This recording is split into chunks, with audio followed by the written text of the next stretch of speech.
Vijoličasti so vknjižili drugo zmago v tem prvenstvu in se ponovno vrnili na prvo mesto prvenstvene razpredelnice. Zmaga 3:1 proti dobrim Goričanom je vsebovala izjemno učinkovit prvi polčas, v katerem je dvakrat zabil Goran Cvijanović in enkrat Elvedin Džinić, in slabši drugi polčas. Ogleda vreden je bil še posebej prvi gol Cvijanovića v vijoličastem dresu, ki ga je zabil proti nekdanjim soigralcem, strelom od daleč, pri katerem je vratar Gorice Simčič bil povsem nemočen. Zmaga, s katero so vijoličasti utrdili samozavest pred gostovanjem na Škotskem, je imela tudi senčno plat. V enem izmed dvobojev je namreč nesrečno na komolec padel Elvedin Džinić, ki bo zaradi poškodbe z igrišča odsoten dalj časa. Kljub slabšemu drugemu polčasu, v katerem je Gorica rezultat znižala, pa so Mariborčani potrdili, da lahko tudi ob počivanju nosilcev igre premagajo vsakega tekmeca.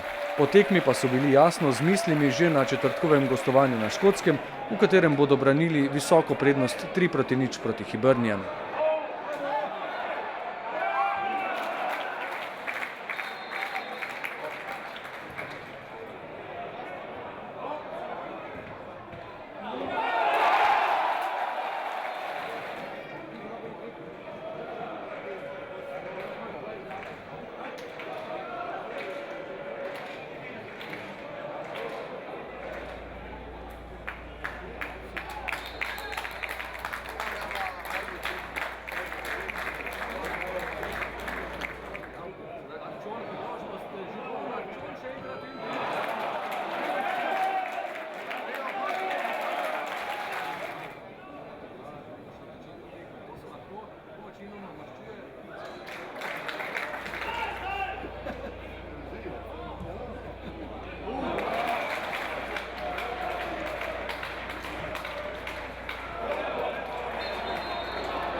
Tako končana je tekma med NK Mariborom in Hit Gorico.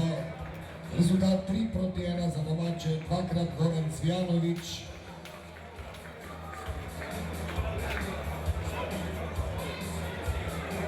Elvedin Džinić in za goste Miha Mevlja in še enkrat so...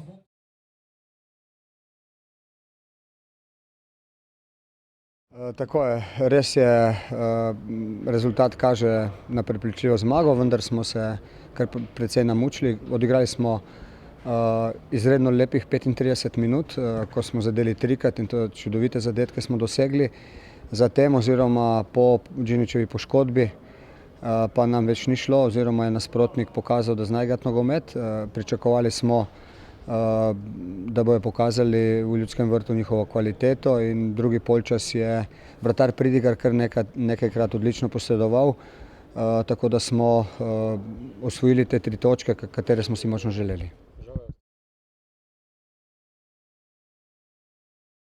Nažalost se nam je to zgodilo, da Džinić nekaj časa ne bo nared. Jasno je, da je udarec hud. Želim mu, da bi čim prej okreval.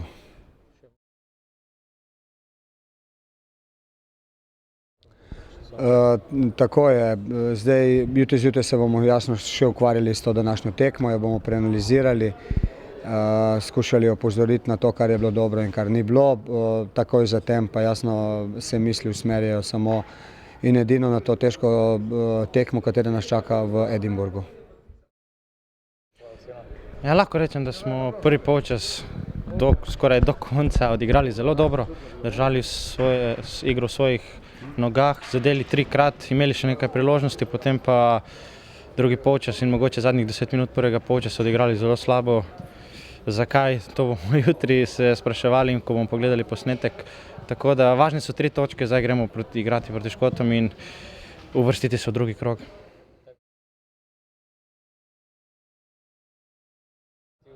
Dobro, za mene je bilo to nekaj novega, kajti prvič sem odigral proti svoji nekdanji ekipi. Ni toliko ta zadetek, vesel sem zadetka, kajti prvič sem zadel v Mariboru, tega prvenca sem zelo zadovoljen. Zdaj, ker je bilo to proti moji nekdanji ekipi, vedno je tako, da ko igraš proti svoji, velja ta zakon bivšega, meni je tokrat uspelo, najbolj sem pa vesel zmage.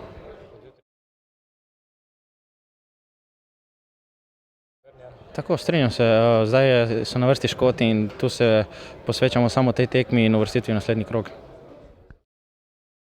Ja, tekmo smo začeli res odlično, zabili hitro 3 gole, tako da odkar je šel Gina, odkar se je poškodoval, ne vem, nas je nekaj presekalo, nismo več bili dovolj zbrani. Hvala Bogu smo šli pač na odmor, da smo držali zadaj ničlo, da nismo prejeli zadetka.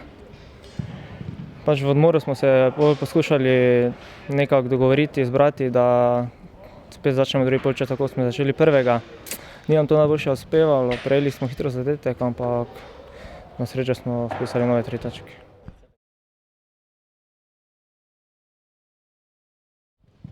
Ja, letos imamo res zelo močno ekipo, tako da konkurenca je res na vsakem položaju močna. Mislim, da lahko sestavimo 2 res odlični ekipi, tako da Evropo tudi za prvenstvo, tako da mislim, da do utrujenosti neke velike ne more priti.